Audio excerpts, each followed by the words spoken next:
Allir þættir samstæðvarinnar eru fáanlegir á öllum helstu hlaðvarpsveitum. Já, heyrðu, við ætlum að tala pólitík við Eirík Bergmann, stjórnmálafræði prófessor, sem hingað kominn.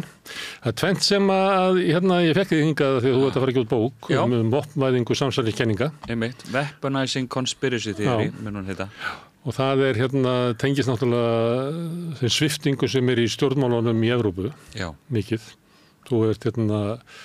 Þú ert mikill lukkunar pamfíll að hafa valið þetta rannsóknarefni því að þetta hefur smátt og smátt bara orðið að mestu breytingunum sem eru í stjórnmálunum. Í fræðanum var ég að skoða jaðarmálefni og kollega mínir margir þeir svona hristu hausinn yfir þessum áhuga mína, hvað er þetta velta fyrir þessum jaðri Hvað er þetta ekki með okkur í stórum málunum og svo bara kom jaðurinn til mín. En áður en við förum í það því það birtist könnun Maskínu sem er að mörguleyti merkileg. Já. Og við erum kannski að brýna fyrir lestum okkur að muna Maskín og Gallup það er alltaf svona smá blæðbreiðamunur þar á, til dæmis hefur Maskín ekki mælt fylgi samfylkingarinnar eins hátt og Gallup hefur gert og það er svona blæðbreiðamunur hann á milli.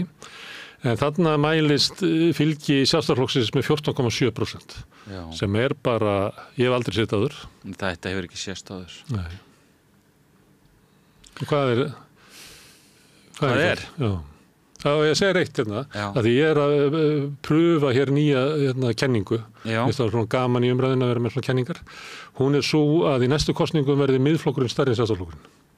Það er sú hreyfing er núna, Miðflokkurinn er komin svona upp að Sjálfstæðisflokknum, hann er með 13%, 14,7 Sjálfstæðisflokkur, þetta er, ég veit ekki hvort þeir hafi gefið út hvort það sé margtækum munur á milli, ég er ekki einu sinni viss það. Nei, það var í 10 fréttunum í morgun, á RÚV, að þá sagði fréttakona að það væri margtækum munur á samfylkingun og Sjálfstæðisflokknum, sem er helmingsmunur. Ég held að engin hlustendunar hafi talið að svo var ekki, en okkur var ekki sagt hvort að þetta væri margtækum munur að mati Maskínu. Þannig að milli þessi 2% stig. Sjálfstæðisflokkurinn er að lenda í meiriháttar vandræðum núna í fylginu. Formaðurinn er alveg feikilega ómilsæll. Þeir hafa auðvitað verið núna lengi við völd og það hefur verið að gerast í löndum í kringum okkur að stjórnarseta kostar meira í nútímanum heldur hún kostaði áður. Það er orðið almennt. En Sjálfstæðisflokkurinn hefur aldrei séð neitt í líkingu við þetta og ég gerir ráð fyrir að það sé nú ýmsir sem að súpi kveljur í valhöll yfir þessari niðurstöðu. Að þú segir þetta og ég hef heyrt þig segja þetta áður og fleiri en þig, Óli Harðar og fleiri segja þetta. Að stjórnarseta kosti meira en má ekki alveg eins orðið þetta öfugt að það er liðins á tími að það að ég sæti í einhverjum valdastól að það gæfi mér eitthvað byr eða eitthvað status í samfélaginu. Jú, ég meina, þú veist, það er þá önnur leið til að orða sama hlut. Já, þetta er bara sami hlutur, Já. En þetta sem er að gerast að því við erum að fara að tala það sem einu sinni hét ysta hægrið en er eitthvað nýja hægrið eða eitthvað slags, að við sjáum sviftingar í Evrópu. Við höfum séð það í Ítalíu að þar er gamla hægrið er horfið og það er nýja hægrið sem er bara afgerandi forystuafl hægriðsins. Við erum að sjá þetta gerast núna líklega í Frakklandi, bara í kosningunum og í Evrópukosningunum og líklega verður það bara staðfest í þingkosningunum að svona því klassíska hægri gólistanir munu fá að brafróð á meðan að Le Pen verður afgerandi forystumaður hægriðsins í Frakklandi. Þetta er búið að gerast í Hollandi, Geert Wilders, þar sem að sömuleyti getum við vísa til Íslands með að hægri flokkur þar tók aðeins upp svona sjónarmið sem að ysta hægrið hafið haft sem að var þeim ekki til lífs heldur þvert á móti. Við gætum séð þetta þó að það er margt annað sem getur gerst af því að kosningakerfið er líka annað í Bretlandi að eftir kosningarna þá verði Nigel Farage óskoraður leiðtogi hægrimanna í Bretlandi. Já, í þessari bók Weaponizing Conspiracy Theories þá er ég að skoða það hvernig sérstaklega popúlískir stjórnmálflokkar og til dæmis þessir sem að þú hefur hér nefnt beita samsæriskenningum sjálf hérna í sinni pólitík og allir þessir sem þú hefur hér nefnt sko nota Evr-Arabíu samsæriskenninguna mjög ákaft máli sín til stuðnings og í þessari bók þá eru þær, ég tek 3 dæmi svona megin samsæriskenningar sem eru uppi í samtímanum og það sú, Evra-Arabíu-kenningin, svo það djúpríkiskenningin sem er útbreiddust í Bandaríkjunum og svo andvestrænar samsæriskenningar í Rússlandi. En ef við stöldrum þá eins við þetta fyrsta case í bókinni, Evra-Arabíu-kenninguna, þá höfum við séð það að frá 1972 þá hafa komið fram stjórnmálaöfl sem hafa sett sig fyrst og fremst fram í andstöðu við straum innflytjenda frá Miðausturlöndum og Norður-Afríku og strax þá byrja menn svona að gefa til kynna að þarna sé á ferðinni einhvers konar plott að breyta Evrópu. Og þetta það sem yfir samsæriskenninginni þessu kölluð sko kenningin útskiptin miklu eða Great Replacement og hún mjög langt gengin í Frakklandi og þar hafa verið skrifað bækur bara undir þessu heiti. Þetta sé skipulagt eða að þetta sé eitthvað sem muni gera þess að innflytjendur eignast fleiri börn? Nei, þá hugmyndin svo að það sé einhvers konar skipulag að baki, að þetta séu sko menningar átök sem eru víðtækari og skipulagðari heldur en við gerum okkur grein fyrir, þannig að barátta hinna kristnu Evrópu og íslömsku Miðausturlanda feli meðal annars í sér þessi áform íslamista að taka yfir Evrópu. Þá er þetta ekki bara náttúruleg þróun vegna fólksflutninga sem séu svona sjálfsprottnir og fólk sé að leita sér sko betra lífsviðurværi og koma sér fyrir heldur sé illvirkjar sem standi að baki þessari þróun. Sendi hingað fólk. Já, en það dugir ekki til eitt og sér því að til þess að þessi samsæriskenning fullgerist að þá bent á innlenda svikara og það eru þá yfirleitt einhvers konar menningamarxistar, sósíaldemókratar eða þeir sem eru talsmenn þess talsmenn opnunar, frjálslyndis, fjölbreytileika, þeir sem vilja taka við þessu fólki og svo stillir stjórnmálamaðurinn sér fram sem vörninni gegn hvoru tveggja. Henni utanaðkomandi ógn, illvirkjunum í Miðausturlöndum þessu tilviki og svo henni innlendu sögsum elítu og sé þá eina vörn hins almenna manns gegn þessari óværi. Og það gera þessir stjórnmálamenn sem þú nefnir, Nigel Farage, Marine Le Pen, Gregoria Meloni, Geert Wilders og svo framvegis. Og það svona rannsókn í þessari bók að skoða hvernig þessi orðræða flyst af jaðri, það sem einu sinni var talin jaðar og inn í meginstraum og hvernig og það áhugavert með sögur eins og þessa, samsæriskenningar eru alveg magnaðar sögur í sjálfu sér. Þetta eru safaríkar sögur af svona stórum atburðum, það eru svik og brettir, það er leynd og yfirhylming og allt þetta, þannig þetta eru öll innihaldsefni í bara sagna mennsku eru þarna og maður getur alveg sögt sér ofan í það en þessar sögur hafa veruleg áhrif og það sem ég raunin að gera þetta er allt saman áhugavert í sjálfu sér, það er áhugavert að þetta lifa í jaðri og það er áhugavert að þessi einhver að tala um þetta. En það er miklu áhugaverðara, finnst mér, þegar að mörkin fara mást út og það er það sem ég er að reyna að sýna fram á. Hvernig að sumir daðra við kenninguna svona með hundablísturs aðferðum, þú þarft ekki að fletja hann alla út til þess að fólk skilji hvað þú eigi við. Það er bara allt í einu til dæmis fyrirbrigði eins og vestræn gildi hefur alltaf með hana merkingu í orðum þessara manna. Og inn í þessu samhengi þá heyrir viðtakandinn alla þessa sögu þó að þú segir ekkert mikið meira. Þó svo að menn mæti eins og ég hefur að fylgjast með Nigel Farage núna, þar sem hann mætir í Vildastætti og segir, þú veist að við í miðhægrinu, allt einu staðsettra sig í miðhægrinu. sem að engum hefði dottið í huga að setja hann og allt sem hann segir í Vildalsþættinum gæti, jú, alveg fallið að væri þar vegna þess að hann veit að hann með fylgi þeirra sem hafa fallið fyrir þessum samsælskenningum, þessum hugmyndum menningarlega yfirtöku Evrópu og hann sem maður sem getur stoppað það. Og hann alveg óbáslega áhugavert fyrirbæri og Bretland í rauninni í heild sinni, sko. Nú snýr hann aftur með enn eitt flokkin, ég veit ekki hvað hann búin að stofna marga stjórnmálflokka og nær bara gríðarlegu fylgi í Bretlandi, hann mun eflaust ekki uppskera þingkosningum í samræmi við það út á kosningakerfinu þar, en allavega. Og á svolítið í vandræðum akkurat þessa dagana, þegar hann að svara fyrir það að hann sé ekki fordæmi ekki nógu mikið Pútín og maður heyrir að hann sko hægrið, hann komin í vörn hægra megin, miklu meira en hann var áður. Já, en þú skoðar til dæmis hann var náttúrulega einn af leiðtogunum í Brexit kosningabaráttunni. Og þá keyrði hann þessa samsæriskenningu útskiptin miklu og það var aðalmálið. Sko, það að fólk streymi til Bretlands frá Mið-Austurlöndum og Norður-Afríku hafði ekkert með veru Bretlands í Evrópusambandinu að gera, hvorki til né frá. Eigi að síður var það aðalmálið. Þú skoðar þessi kosningabarátta var keyrt mjög mikið á svona pósterum, á veggspjöldum og svoleiðis sem þetta var myndgert. Og þar voru alltaf sýndar myndir af straumi fólks frá Sýrlandi, frá Tyrklandi sem væri bara að taka yfir Bretland og þeim var stilt upp eins og innrásar her. Og þá öll þessi kenning þarna undir niðri.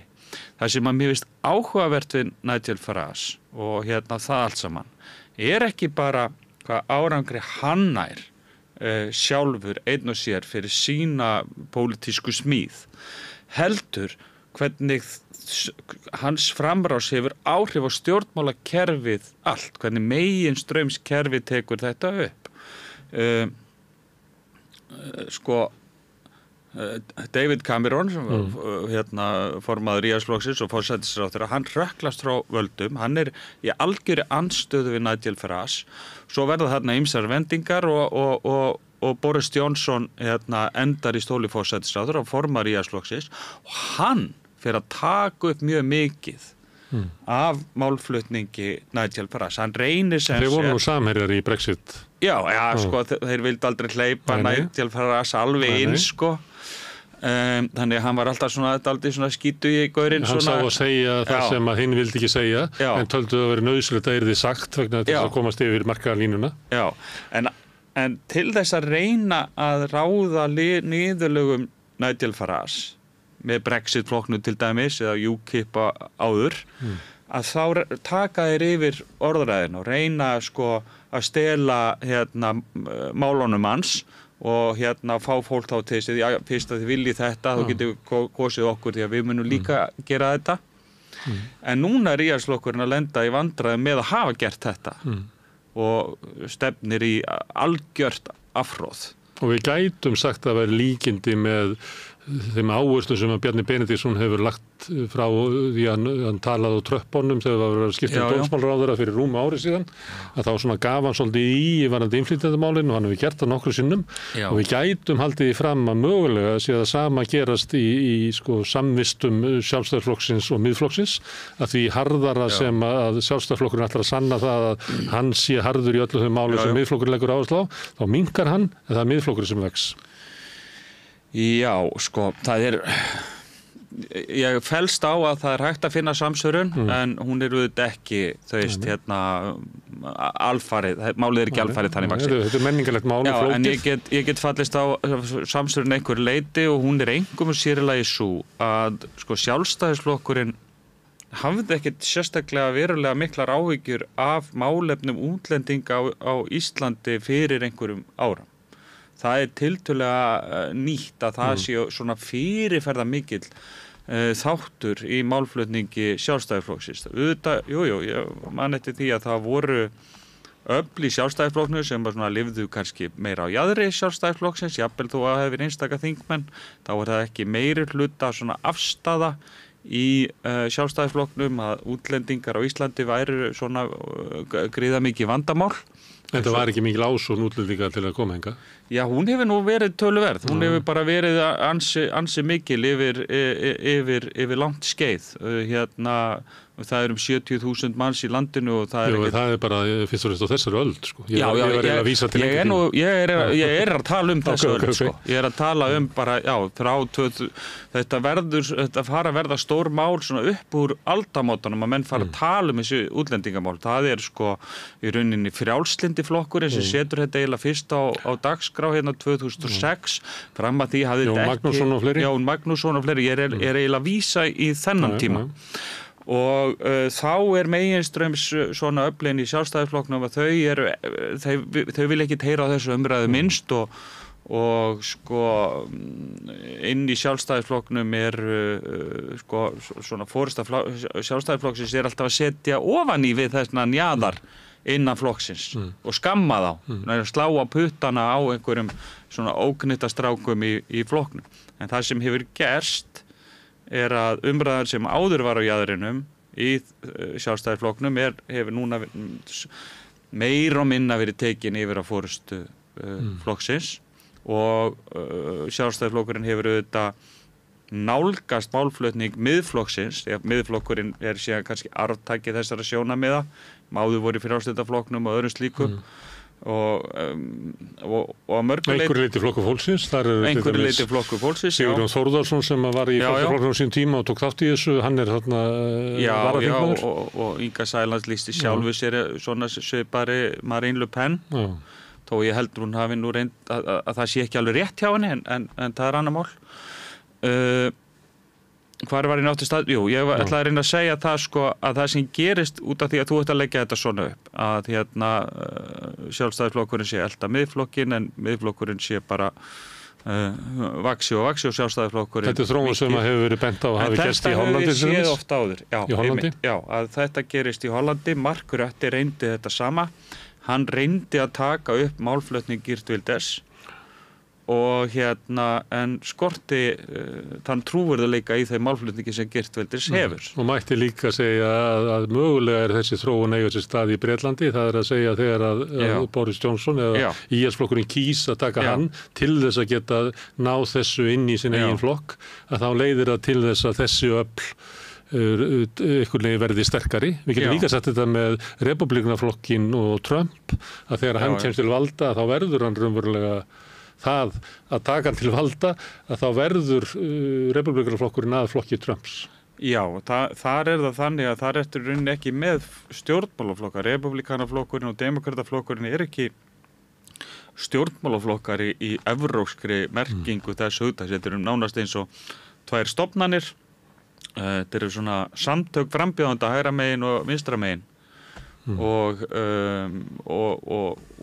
núna bara republikanaflokkurinn í höndum Trump, en þetta að mörguleyti það sem ég reyna að gera í þessari bók að sína hvernig þetta flæðir svona á milli, en það annað dæmi með mjög áhugavert sem frá Danmörku, þar sem að Mette Frederiksen leiðtogi jafnaðarmanna í Danmörku gerir rauninni það sama og nær einhvern veginn að slá danska þjóðarflokkin bara út með því að taka yfir málflutningans. En hins vegar stækkar ekki jafnaðarmannaflokkurinn eins og kemst í ríkisstjórn, má segja það að afleiðingin hafi verið svo, að hún bæti við 1% fylgi og jafnaðarflokkurinn núna að mælast stundum undir 20% sem væri álíka sögulegt og að horfa á Sjálfstæðisflokkur í 14. En þeir ná að skáka þjóðernispopulistunum svona út á jaðarinn með því að taka við stefnu þeirra. Já, og svo gerist það reyndar hægra megin að sá armur tvístrast út og suður fram og tilbaka og danski þjóðarflokkurinn eiginlega ekki svipur í sjón. En varðandi þessa samsælskenninguna að það sé í gangi menningarlega yfirtaka og bara raunverulega yfirtaka á Evrópu. Og að því að ég vísaði það að það sem með innflytjendum, að innflytjendur eiga fleiri börn heldur en þeir sem að fyrir eru og það bara tengist flutningi frá fólk til sveita og í borgir og þannig það bara. Sömuleyti að því að þetta er svona meira afgerandi samsæriskenning, en það sem að til dæmis ef við förum aðeins kannski bara 100-150 ára aftur bak í tímann til Bandaríkjanna, að þegar það að koma stórir straumar fólks landnemar sem að vestufara þá koma þar fyrst Bretar og Þjóðverjar og fleira en síðan koma seinna stóra bylgjur af Ítölum og Írum sem eru kaþólskir og sumleyti þá stranda þeir í borgunum að þeir komast ekki lengra því að alltaf jarðnæði útdeilt þannig að þeir stranda í borgunum og að sumleyti þá kemur þessi ótti að fólki sem býr í sollinum í borginni sem eignar svo mörg börn og eru kaþólsk og eignar færri börn heldur en við sem að búum betur út í sveitunum í heilnæma loftinu, þau búa í skítnum í borginni, að þetta sé ógnin, að það sé hættan að svo að einhver óþjóðalýður grafi undan Ameríku. Þetta búin að vera þráður í bandarískum stjórnmálum alla tíð síðan. Það bandarísku stjórnmál alltaf verið að verja einhver hinn góðu gildi hinn réttu Bandaríkin fyrir einhverju fólki sem einhvern veginn næri ekki að standa undir því að vera almennilegi Bandaríkjamenn. Já. En hver munurinn á þessu og svo að þetta sé raunveruleg samsæriskenning? Það er ekki nema að vona að Bandaríkjamenn óttist the great replacement. Því að þau eru nú bara einfallega stofnuð þannig að þau taka yfir samfélag annara. Þannig að þetta gerist. Það gerist að þjóðfélög eru tekin yfir af utanaðkomandi fólki, Það sem ég að vísa þú þekkir það bara úr sögunni að Ítalarnir áttu að vera óheiðarlegri og Írarnir áttu að vera En Bandaríkin eru náttúrulega bara svo sérstætt fyrirbæri, hvernig þau þróast, hvernig þau verða til, hvernig þetta náttúrulega, Evrópa kemur þarna bara með öll sín vandamál og gusast yfir til Ameríku, tekur yfir þessa álfu og Bandaríkin þarna eru stofnað og það verða til samfélög, aðkomu fólks bara út allt í landinu og svo einmitt, og það hugmyndafræðin á baki stofnun Bandaríkjanna, allir geta komið til Bandaríkjanna, hvað stendur nú á LSA, gefðu okkur fátæklingana þína, sjúklingana þína ekki svo. En svo það ekki svo Þeir sem komu fyrst, þau eiga jarðnæðinu, þau eiga ríkidæmi og smátt og svo eru hinir aðskota hlutur í samfélaginu, þeir eru illir og þeir eru eitur inn í samfélagi sem okkur ber að verjast. Þetta algjörlega það átt að segja á því að það sama hversu langt komast þá munum alltaf uppgöta að þetta ekki þeirra land. Þetta bara þeir gegnum gangandi saga í bandarískum sögum. Já, og sérðu núna bara strauminn sem var alltaf bara frá Rómönsku Ameríku og upp eftir og hvernig það lokað af núna að veggurinn sem verið að reisa og aðskilnaða stefnan sem menn að reyna að koma upp en á sama þú talar innflytjendur eignast fleiri börn og það staðan svo í Bandaríkjunum að við lítum einhvern veginn, við hugsum Bandaríkjunum og segja þetta sem sagt land hvítamannsins sem eru engilsaxar að uppruna og tala ensku. Bandaríkin ekki þannig það ekkert langt í samkvæmt að mér skilst lýðfræðingar spá því að það sé ekkert langt í að það séu fleiri í Bandaríkjunum sem tala spænsku að móðurmáli heldur en ensku. En ég að spyrja hver munurinn á svona tilfinningu fyrir að það sé ykkur bara slæm áhrif að koma inn í landið og þeir sem koma eru náttúrulega fátækari og þar leiðandi svona hugmyndur að með þeim fylgi minni menning og allt svona sem við þekkjum mjög vel frá Bandaríkjunum. Hver munurinn á þessari tilfinningu Evrópubúa sem gæti allt eins verið af því að það eru miklu meiri innflytjendastraumur inn í Evrópu núna, vanalega hefur straumur verið í hináttina, það eru miklu fleiri Evrópumenn sem búa út allan heim heldur en aðrir sem að búa inn í Evrópu. Hver munurinn á þessu og það að þetta verði að samsæriskenningu eins og þetta sé eitthvað plan? Það bara nákvæmlega það. Samsæriskenningin þegar þú ætlar þessu tiltekin ásetning illvirkja á baku tjöldin. Hver illvirkin? Það sem sagt í tilviki Bandaríkjanna. Nei, í tilviki Evrópu. Í tilviki Þótt að Nigel Farage vil ekki segja mér það, þá hann í að því. Já, sem sagt í tilviki Evrópu þá eru tveir illvirkjar. Það alltaf illvirki að utan og það illvirki að innan. Þetta tvennt þarf alltaf að spila saman til þess að samsæriskenningin nái sko almennilegri vikt. Og þá eru illvirkjarnir að utan, það eru sem sagt öfl í Miðausturlöndum.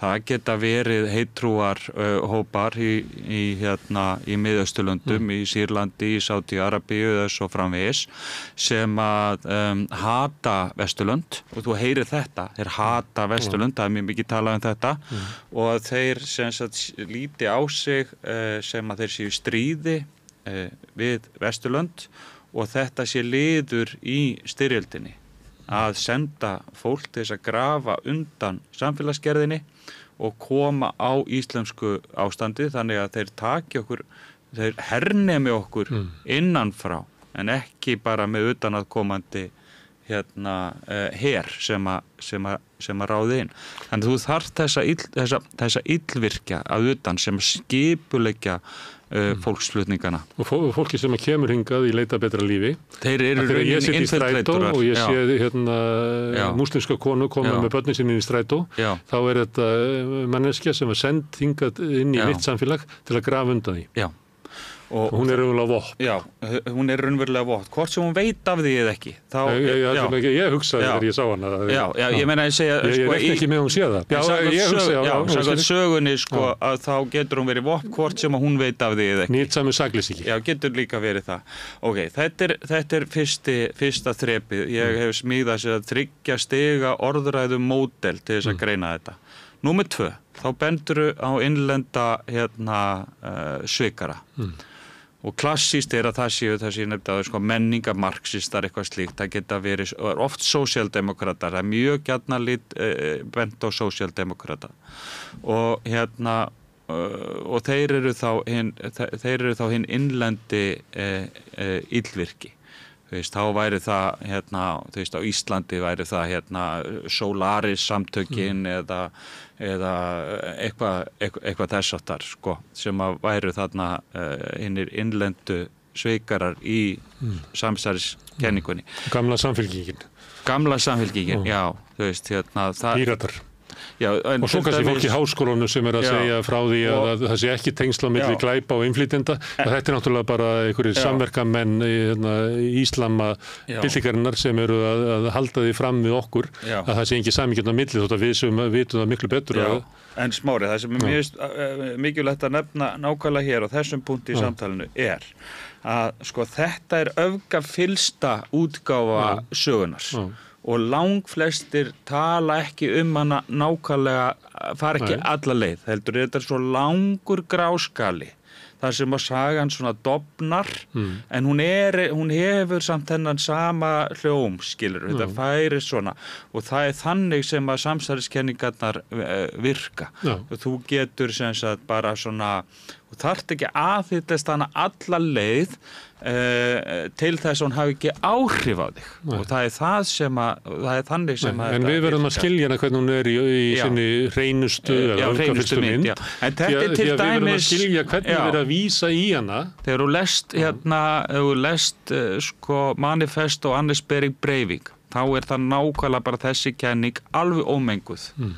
Þar þetta svona, og hann lítur á sig sem eitthvað svona musterisriddara, sko. Kristinn musterisriddara sem að verja Evrópu gegn innrás íslamista og hann sér hann alveg bókstaflega fyrir sér og hann ræðst gegn hinnum innlendu svikurum. Ungum jafnaðarmönnum. Ungum jafnaðarmönnum. Og það eru svikararnir, það eru 2 illvirkjar að utan og innan og þannig virkar þetta og þessi fyllsta kenning sem búið að fylla út í alla myndina og hún lifir alveg óbáslega sterku lífi en við sjáum hann yfirleitt ekki þannig í svona meginströms umræðu. En við sjáum stundum eins og draugamyndina af henni. Já, nákvæmlega. Þetta mjög áberandi í bandarísku stjórnmálum þar sem að sko rasisminn bara ríkjandi en það enginn sem nefnir það beint út. Þetta sífellt verið að vísa á ógnina sem að okkur stendur af svartamanninum. Já, það sko þetta það segir enginn þá setningu beint. Það vita allir hvað það er að tala. Kenningin gyðinga sem að sko Þriðja ríkið nærði. nasistarnir bara nákvæmlega sama kenning. Þetta sömu innihaldsefni og kenningin, hún gengur þetta svo ótrúlega öflug sögu smíð og þú getur sett alls konar þætti inn í söguna og rammi sögunar alltaf svo sami og það það sem að mér finnst svo áhugavert út af því að þú talaðir múslimma kona sem að þú myndir sjá í strætónum og hún væri vopn. Í Rússlandi það eitt case sem ég nota í bókinni. Þá alveg ofboðslega áhugaverð svona retorisk leið sem að Kreml notaði til að takast á við pönkljónslitina Pussy Riot. Hvað Pussy Riot? Pussy Riot sem sagt svona mótmælenda pönkgrúpa sem að samastendur af alveg kollnungum stúlkum þá 2012 sem að þeir voru að reiðja sér til rúms bara rétt tvítugt. Femínísk gjörningalist. Femínísk gjörningalist, þau stökkva upp á kirkju heilags Basils og fremja svona einhvern pönkseið og þetta alveg svakalega vissi allt og flott og svona magna að sjá þetta en það algjörlega kristalskýrt að þetta eru mótmælendur, rússneski mótmælendur sem eru að mótmæla eigin stjórnvöldum. Það bara blas við. Orðræðan sem fer af stað, hún breytir þessari hugmynd, bara kerfisbundið og dropinn hóla steinin í þessu. Þær eru málaður upp sem hinn innri svikari sem sendur af erlendum illvirkjum, CIA sem sést að þær séu bókstaflega útsendarar CIA og þær séu þær komi að utan, jafnvel þó að þær hafi alist upp í Rússlandi, að þá séu eðli sínu erlendur innrásar her. Þetta var aðferðið sem var notuð gegn sósíalistum og síðustu öld og allan heim. Þeir voru ekki að berjast fyrir réttlæti inn í eigin landi, heldur voru útsendur erlend stórveldis. Já, og svo kemur ríkið og segir hvernig bregðust við erlendri innrás inn í Rússland. Já, við verðum að mæta henni með hernaðarlegum aðferðum. Og þá komið ekki reyndar bara komið réttlæting fyrir því að taka þær fastar fangelsaðir og kveða þær í kútinn, heldur þetta bókstaflega orðin skylda ríkisvaldsins að verjast henni utan að komið ógn.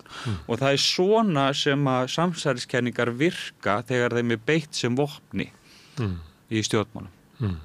En maður heyrið það nú líka að sömu aðferðum beitt ansi víða. Já. Það til dæmis gagnrýni á öryggisstefnu NATO, að það yfirleitt svara með því að þarna séu ykkur undiróður sem á rætur sinna rekja til Rússlands. Þannig það svo allir séu bara að hafna allri umræðu og reyna að diskreditera hana til þess að halda upp í bara, ég veit ekki hverju. Jú, en svo hefur þetta náttúrulega bara fyllt stjórnmálum frá örófi alda, menna það. Besta leiðin fyrir mig að þakka niður í þér að diskreditera þig með eitthvað. Já, bendla mig við eitthvað. Að þú sért. Já, og yfirleitt eitthvað saltkorn, sem ekki Soros verið að styrkja eitthvað þetta skólu sem þú verið að kenna í? Jú. Já, ekki fólki gefin út af forlagi hans? Já, ætli það ekki bara. Þú kannast við þetta? Ég kannast við þetta allt saman. Ég búin að fá alla þessa stimpla þrykkt á ennið á mér, í gegnum tíðina, og ástæðan fyrir því að það gert vegna þess að það virkar. Og þá ertu að verja tímanum í að reyna að þú þetta að þér, staðin fyrir að segja það sem þú ætlaðir að segja, Það erlend öfl sem að grafa undan okkur, þessir innlenda samverkamenn, þriðja atriði var. Það þegar að populisti stillir sér fram sem henni einu vörn, henni einu raunverulegu vörn gegn hvoru tveggja, henni utanaðkomandi ógn og henni innlendu sviksömu elitu. Þá segir að það engin annar sem getur barist gegn þessum öflum nema ég. Allir hinnir eru aumingjar, að þeir annarkvæmt skilja þetta ekki, vita ekki hvað að gerast, hafa ekki getuna til að takast á því, hafa ekki viljan, hafa ekki hugrekki, hvað sem Ég eina vörn ykkar gegn þessu illa ástandi. Og Trump náttúrulega skýrast það dæmi í þessu. Hann skýrast það dæmi í þessu. Hann getur ekki opnað munnin á þess að segja þetta. Nei, hann bara getur ekki opnað munnin á þess. Og hann náttúrulega bara erkitýpan af þessari pólitík.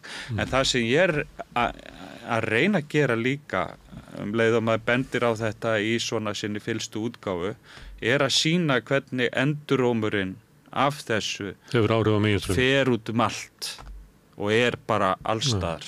Þannig að við erum að upplifa og lifa þessar samsæriskenningar út allt í samfélaginu án þess að við tökum eftir því, sko. Við lifum, í pólitík lifum við hinn popúlíska tíma.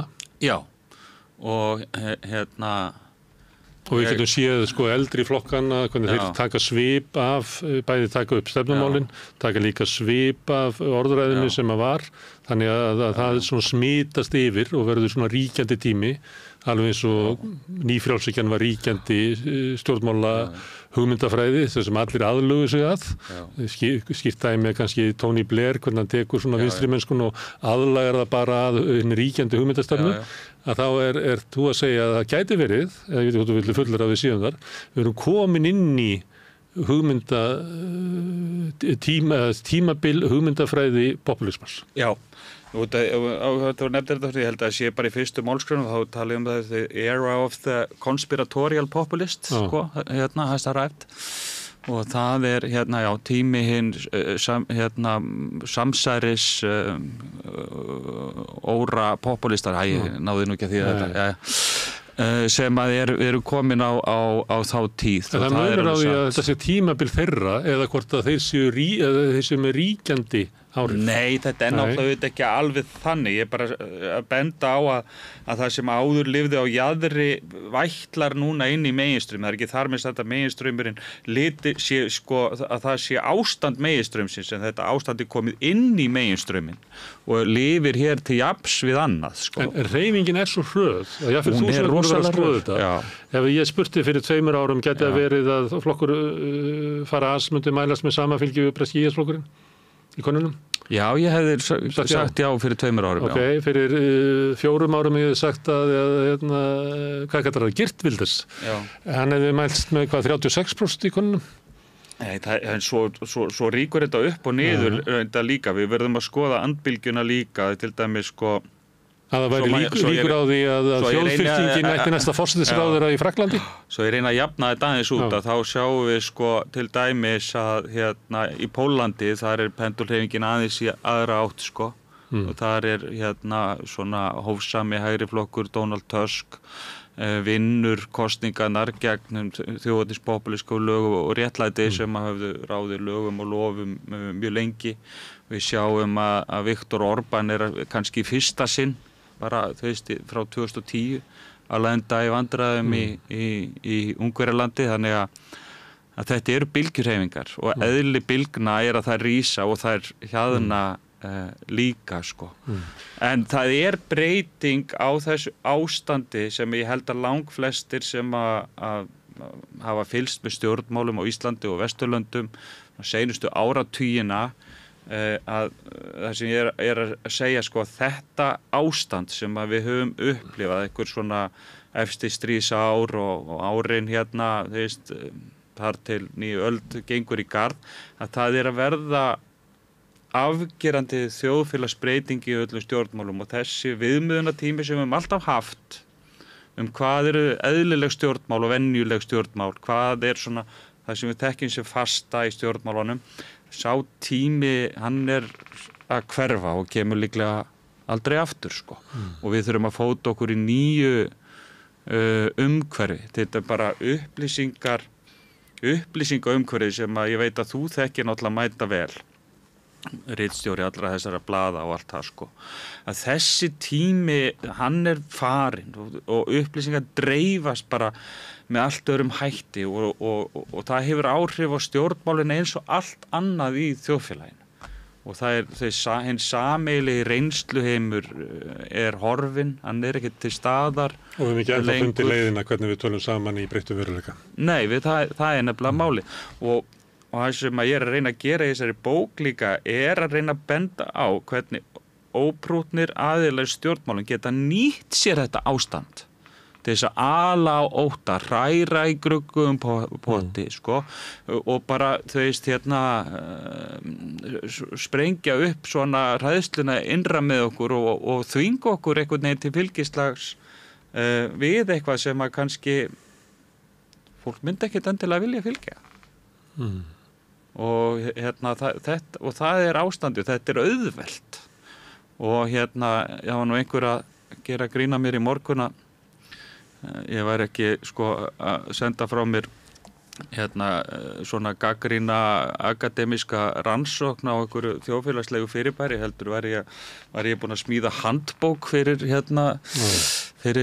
populista til þess að misnota ástandið sko. Þetta er prinsinn, þetta væri þarna væri fustinni komin í nýjan búning að þá held ég nú ekki, því að ég held nefnilega að það sé mjög mikilvægt fyrir okkur og að eina leiðin í nútíma samfélagi að við rærum bara að þekkja merkin, að við sjáum hvað er stjórnmálamaðurinn að gera, og með því að búa til þetta rökræði módel sem að ég að leggja upp, að þá getur sko lesandinn eða hlustandi okkar hér mátað orðræðuna og sagt, býtu, hvað er þessi að gera þetta? Ég læt með eitt námskeið á Bifröst sem ég er að kenna þessi bara mínar rannsóknir, og eitt af því sem við biðum nemendum að gera er að taka þennan þetta orðræðumódel og máta það hvort þið sjáu þetta birtast í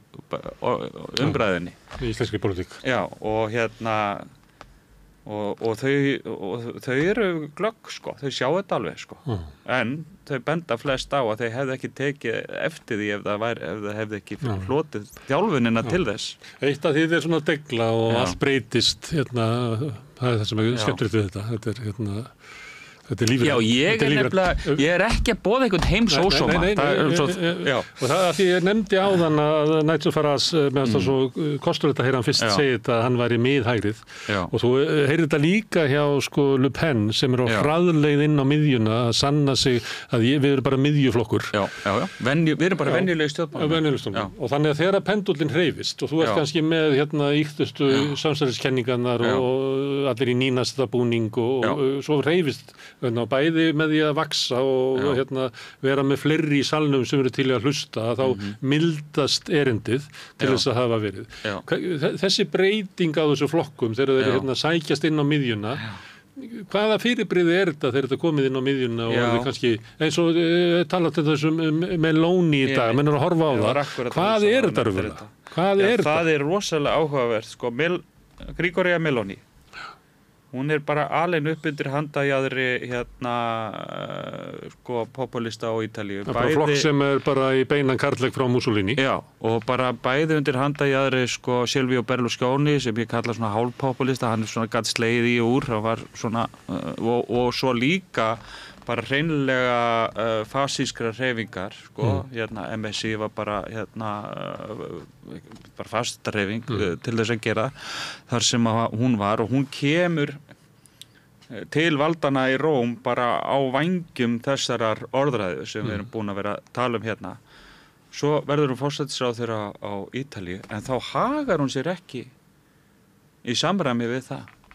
Hún stýrir ekki eins og orðræða hennar gaf til kynna. Hún virkar bara svona eins og frekar venjulegu leiðtogi til dæmis á Evrópuvettvangi. Hún er ekkert að gera eitthvað sem er mjög frábrugðið til dæmis þegar hún er á fundum þar, en Trump er eins og allt öðruvísi sko. Hann sagði okkur hvað hann ætlaði að gera og svo var það forseti og hann gerði bara það sko. Það sumtaði. Já, en ég meina hann reyndi. Alltaf versta. Já, hann reyndi að bara, þú veist, hann var ekkert, það dróst ekkert úr honum. En kenningin er svo, ég veit ekki hvort að Eiríkur kom með þá kenningu, að þegar að þessi flokkar gera það, komast til valda og þau fara síðan að stjórna bara eins og hinir, að þá hrynur fylgið af þeim, en það gerist ekki hjá Meloni. Já, það er út af því kannski að hún aðlagaði sig að og kannski líka vegna þess að það er engir valkostir á Ítalíu eftir. Það er bara öll venjuleg stjórnmál eru löngu hrunin á Ítalíu og þú veist, þetta er þriðja fjórða populíska ríkisstjórnin sko, þú veist, á Ítalíu, og þá er Silvio Berlusconi ekki talið með. Og ekki sýnt að leifarnar af krötunum og kommunum og fleira sem eru í þeir nái. En þetta er alveg rétt að sko rannsóknir hafa sýnt að þegar að populistar koma til valda þá í fyrsta lagi ná þeir málunum sínum ekki í gegn vegna þess að þeir eru ekki implementation drifnir, þeir eru ekki drifnir áfram af því að vinna í gegnum opinberu stjórnsýslu. Það er ekki það sem þeir eru að gera. Þeir eru áskorendur utan á, þeir eru að berja á kerfinu og þeir eru koma inn að þá ráða þeir ekki að vinna innan kerfisins og þannig hafa þeir ratað víða í verulega vandræði og mjög oft hefur hafa þeir aldrei geta svona fyllt eftir málflutningi sínum og þar að leiðandi glatað trúverðuleika þegar þeir komast til valdana. Mestum árangurinn á svona flokkar þegar þeir anda ofan í hálsmál ráðandi afla sem að þurfa á þeim að halda frekar heldur en að setja sjálfur í stólana. Sem er kannski staðan sem er í Svíþjóð, ég veit nú ekki. Jú, það er nákvæmlega staðan sem er í Svíþjóð. Þetta er staðan sem að danski þjóðarflokkurinn komst var með á sínum blómatíma þegar áður hann fór þegar hann var Anders Fogh Rasmussen þurfti að stóla á þau. Þá hafði líklega engi flokkur haft meiri áhrif á dönsk stjórnmál heldur en danski þjóðarflokkur þá. Jú, ég held að enn í dag þá er engin stjórnmálaflokkur sem hefur haft meiri áhrif, almenn áhrif í dönsku stjórnmálum heldur en danski þjóðarflokkurinn. Og hann tapaði fylgi með því að allir hinni flokkandi tóku upp erindi hans. Og er það ekki hinn fullnaðar sigurinn? Ég held að þau lítið ekki svo á sjálf, en það má lítið á þannig. Eiríkur, takk fyrir að koma hingað, tala pólitík, alltaf gaman. Takk sömuleiðis. En við setjum áfram, ég ætla að slá á þráðinn til Súganda, þar sem að Lilja Rafney Magnúsdóttir býr. Hún var að segja svo VG, ég ætla að spyrja af hverju segir fólk svo VG út af grásleppu. Fjárhagserfiðleikar eru afgerandi meiri hjá eflingarfólki en öðrum á vinnumarkaðnum. Hvernig getum við réttlætt það? Efling stéttarfélag. Barátta fyrir betra lífi.